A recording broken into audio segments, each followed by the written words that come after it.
Dri ao quadrado. Conversando sobre oncohematologia de forma simples e leve.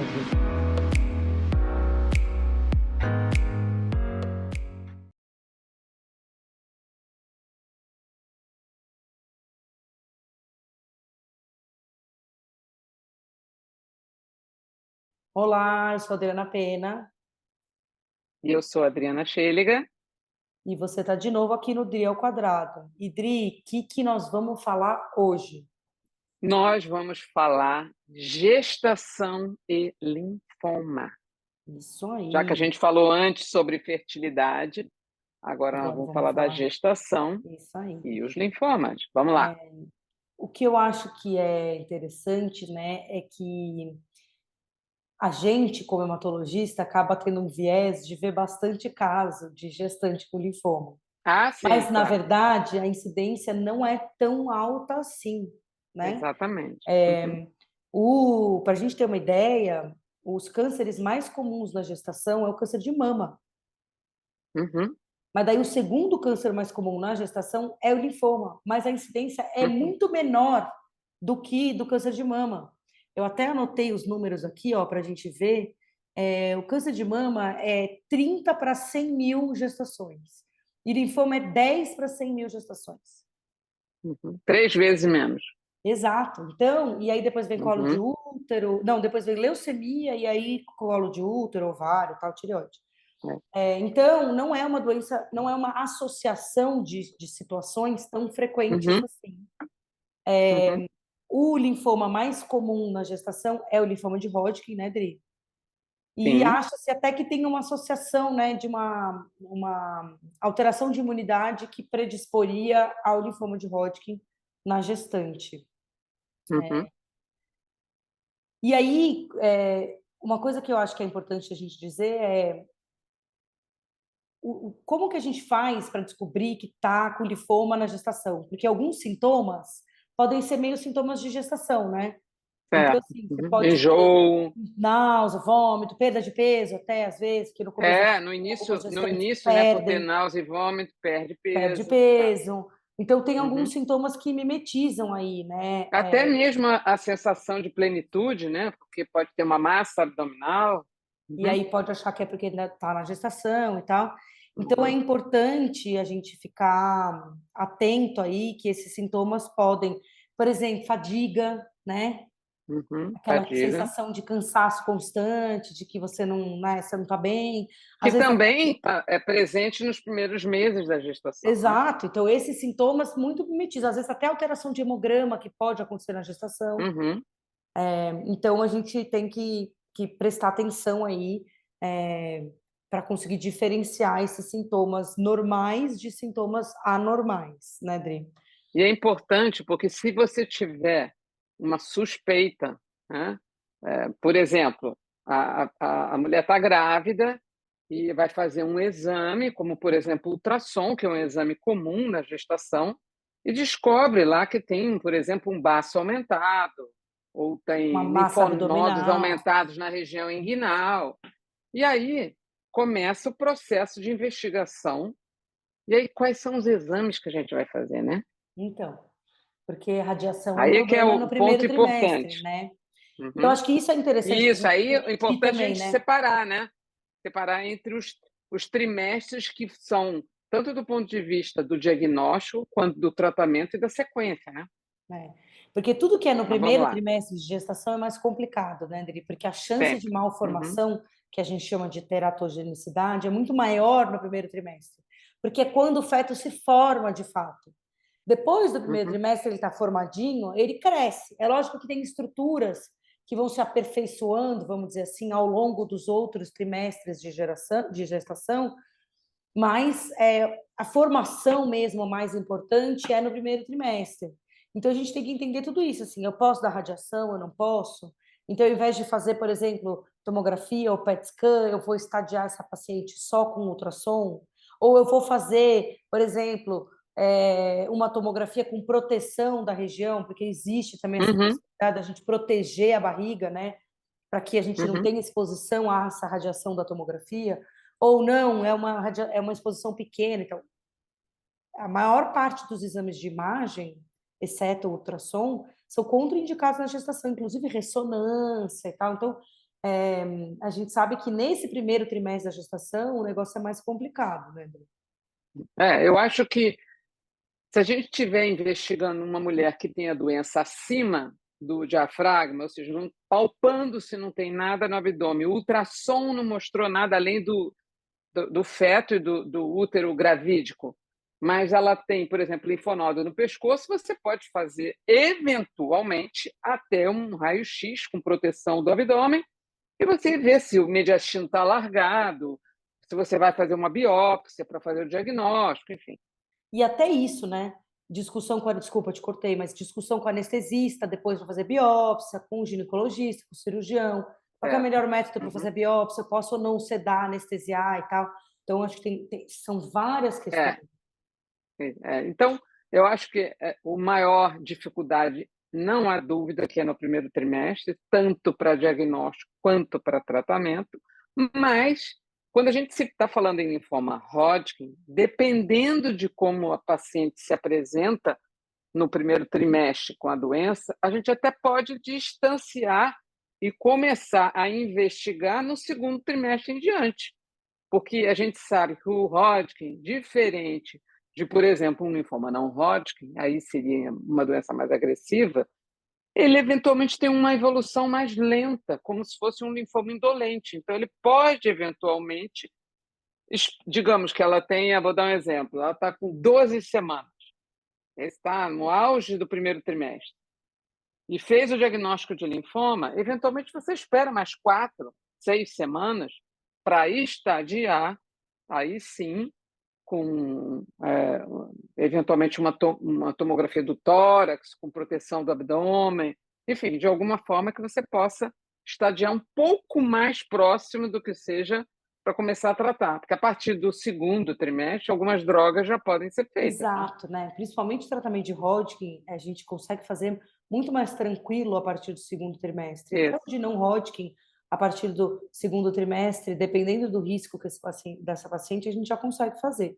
Eu acho importante a gente Uhum. falar assim que o Hodgkin é muito mais comum. Alguns estudos falam que a Sim. incidência de Hodgkin é 1 para 1.000 gestações, enquanto que a de não Hodgkin é 1 para 500, para 5.000. Então, assim, é bem mais incomum o não Hodgkin do que o Hodgkin.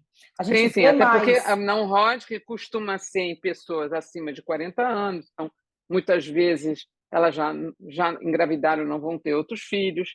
Já o Hodgkin costuma ser mais jovem, numa Exato. fase que a fertilidade ou a pessoa está em programação de gestação mais frequente do que o não Hodgkin na fase mais avançada da E é idade. importante a gente falar também que o fato de estar gestante não implica em prognóstico. Então, porque você está Exatamente. gestante, não muda o fato de que vai ser mais Uhum, agressivo ou menos agressivo.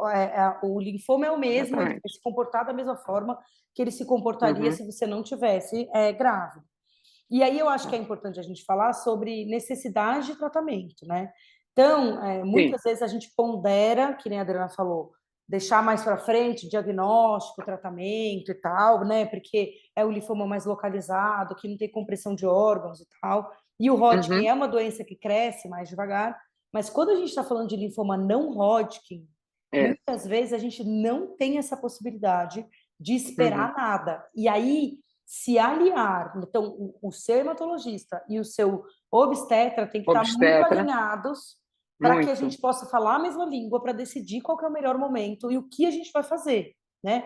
Uhum. Muitas vezes você Porque descobre que eventualmente a gente vai poder fazer alguma coisa, mesmo que temporário, para poder depois fazer o tratamento mais adequado. e Algumas drogas a gente sabe que não.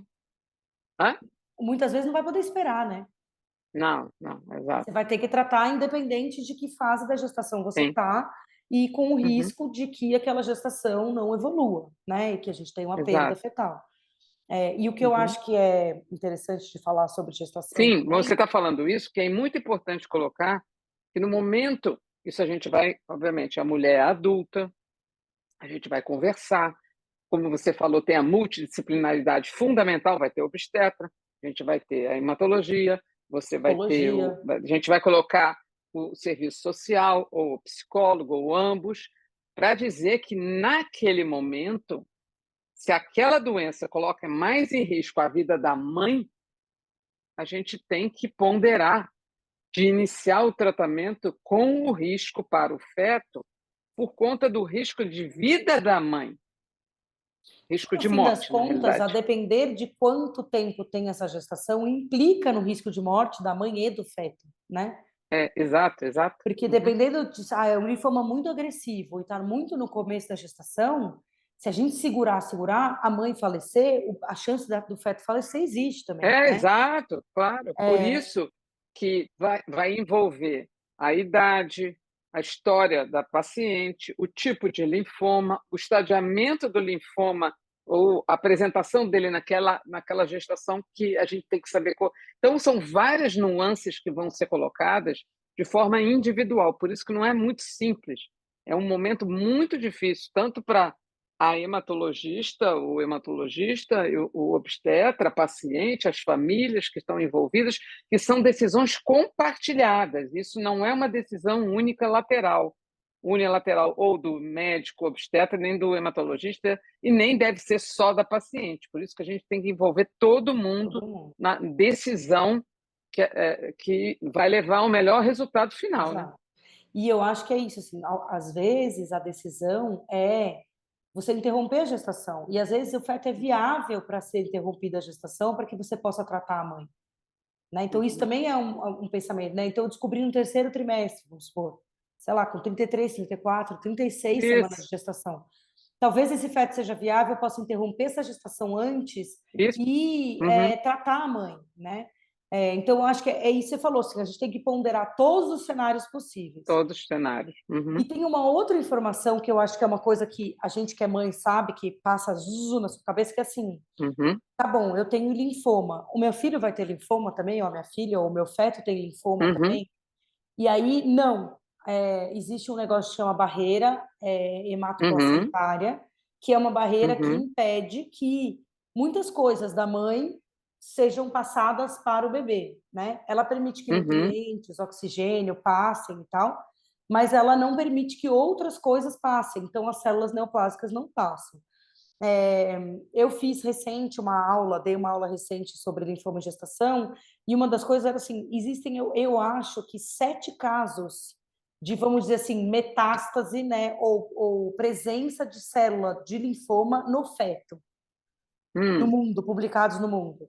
Então, assim, é muito raro que exista essa contaminação, bem entre aspas, do feto pelo linfoma, né, que ele seja afetado pelas células do linfoma. É praticamente impossível que isso aconteça, né? É uma coisa muito rara mesmo. Uhum. Então, a gente tem que ficar muito tranquila de, mas eu vou levar minha gestação aqui com o linfoma e aí esse linfoma vai passar para o meu filho? Não. A gente vai Uhum. levar a gestação, se for possível, com o linfoma, sem pôr em risco a saúde e a integridade dessa criança, né? Desse feto. Uhum. E linfoma e gestação é sempre um tema difícil, né, Dri? Porque é isso, são escolhas Muito. difíceis, são Quando a gente escolhas. está falando não só em linfoma, né? Como eu faço oncologia, você colocou a questão da Sim, mama, né? Que é a patologia atualmente com uma prevalência muito grande, principalmente na região do Sudeste, em termos de prevalência nas mulheres, e mulher jovem costuma, na gravidez e câncer de mama, às vezes a doença câncer de mama é mais agressiva, né? Às vezes o diagnóstico também é feito no momento que está amamentando, ou seja, são várias nuances também que são colocadas, por isso que não é um tema fácil para o médico, porque, de um modo geral, o especialista que faz o tratamento, ele não é especialista nem em mastologia e nem em nem obstetrícia. ginecologia, ele vai ter que estar alinhado com o médico da paciente nesse momento, seja o mastologista, seja o obstetra, né? E dependendo, no caso do câncer de mama, ainda entra um outro profissional, que é o mastologista, que muitas vezes não é o obstetra da paciente, né? Porque mastologia hoje é uma especialidade muito voltada para a mastologia mesmo, e muitas pessoas saem da área de obstetrícia. Então, você vai ter vários profissionais envolvidos que vão juntos fazer o melhor, porque é uma situação sempre de muita dificuldade, porque ela é individual, aquela paciente ou aquele paciente, né? Dependendo, que pode ser o pai, não necessariamente a mãe. No caso, a gente está falando aqui da gestação, que a gente estava falando antes da de fertilidade. Então, são fertilidade. várias nuances que vão ser colocadas e para colocar que a gente não tem uma fórmula única. Única. É diferente de você dizer, não, paciente com linfoma Hodgkin estágio 4, qual é o tratamento? Você sabe. Mas uma mulher de 20 anos grávida no primeiro trimestre com linfoma Hodgkin estágio 4. Bom, vai depender. Calma lá. Então E eu acho que isso é é. importante a gente pontuar que as complicações mais comuns de quimioterapia para linfoma, né? Durante o primeiro trimestre, que a gente falou, né? Por que o primeiro trimestre é tão Sim, sim, importante, sim. né? Porque Isso. o primeiro trimestre é isso, está desenvolvendo, a gestação é mais frágil, né? Então, é aborto espontâneo, óbito Uhum. fetal, né? E malformação. Então, são essas as coisas que aumentam muito o risco no primeiro Isso. trimestre. Elas podem acontecer no segundo, no terceiro, mas o risco vai diminuindo e a gente vai É. conseguindo ter mais opções de terapia. E tudo Uhum. depende também de que drogas a gente vai usar para tratar, né? Que é isso que a gente Claro. estava falando. Se a Uhum. droga é teratogênica ou não, qual é a dose, se ela passa a barreira Uhum. placentária ou não. Então, tudo isso vai depender para a gente decidir qual é o plano de tratamento para aquela paciente que tem linfoma e está gestante, né? Ou até, que a Isso. gente conversou anterior, para aquela paciente que já estava tratando e agora está gestante, né, Dri? Porque isso pode acontecer também, que a gente Isso. sabe que acontece. E aí eu vou contar um caso, só para finalizar, um caso para mostrar que muitas vezes o medo da doença e com isso levar à infertilidade faz com que muitas mulheres questionem justamente a questão do ser mãe, essa coisa surge muitas vezes, né?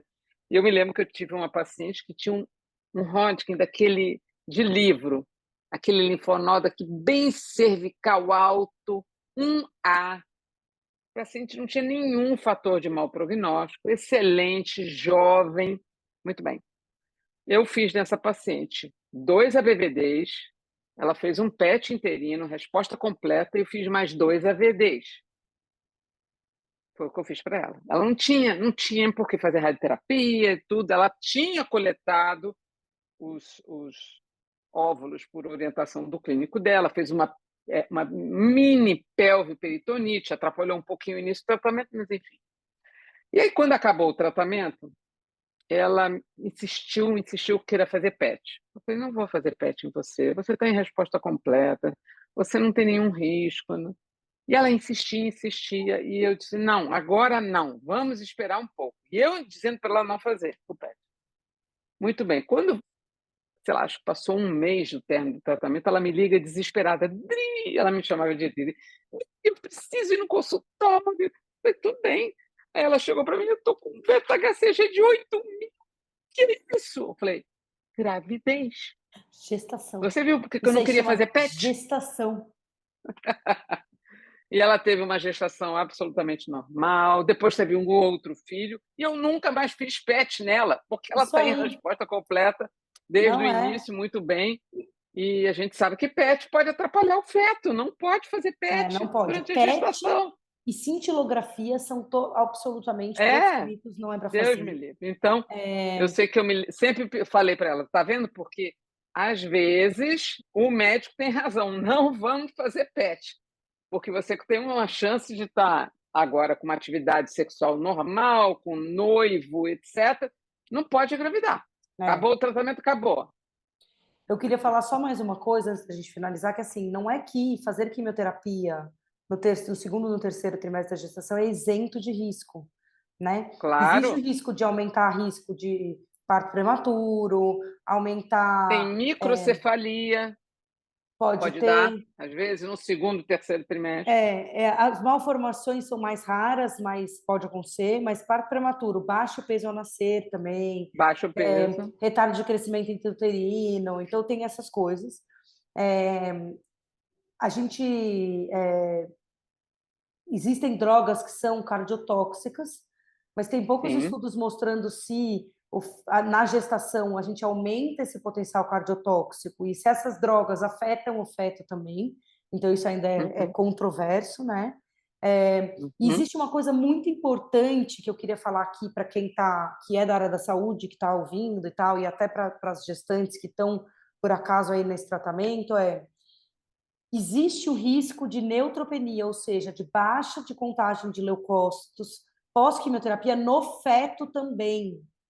Então, a gente Uhum. sempre tenta fazer com que o parto não seja logo depois de uma quimioterapia, que a gente consiga programar essas quimioterapias e esse parto para pelo menos 3 ou 4 semanas pós um ciclo de quimioterapia, porque daí a gente reduz o risco de um feto nascer com neutropenia, que é a baixa das células de defesa.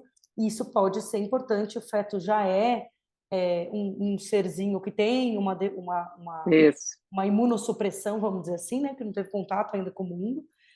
Então a Uhum. gente evita desse jeito. Então acho que tem essas coisas aí para a gente lembrar a respeito de linfoma e gestação. Não sei se tem mais alguma coisa que você Não, eu acho queria que falar. é basicamente isso. A finalidade aqui é fazer uma coisa relativamente Amplo. rápida, mas é um tema muito profundo que dá muito pano para manga, muita discussão, e a gente volta até eventualmente discutir, se a gente realmente tiver até uma discussão com uma profissional, a gente pode tentar ver uma profissional que fale sobre fertilidade no SUS e que possa eventualmente E nos que fale sobre orientar se linfoma e tiver gestação. isso, exatamente. Tá A bom? gente vai atrás. Né, Dri? Isso aí. Aí, Isso. obrigada, gente. Beijo. Beijo, Tchau. Dri. Tchau, até a próxima.